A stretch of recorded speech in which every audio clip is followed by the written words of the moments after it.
ستي قالت لي الشايب لما يتدلع زي الباب لما يتخلع.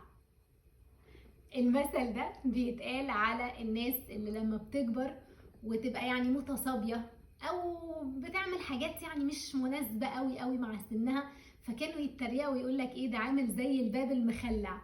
يعني الباب المفروض ان هو ليه هيبته او ليه قوامه او بيبقى واقف بشكل معين، لما بيبقى الباب ده متخلع بتلاقيه بقى عمال يعمل كده وكده، فالناس تبدأ ايه تتريق عليه او يبدأوا يتكلموا عليه او يبدأوا يقولوا انه الكيان ده اللي هو الباب بقى ايه مهزوز او ما بقاش سليم او ما بقاش ينفع للاستعمال بشكل كويس. فحبوا ان هم يمثلوا الشايب لما يتدلع بالباب لما يتخلع. نفس فكرة انه ما بقاش فيه اتزان، نفس فكرة انه حاجة كانت بشكل ولما حاولت تعمل حاجة مش مناسبة ليها فبقى شكلها مخلعة او بايظة او مش مظبوطة.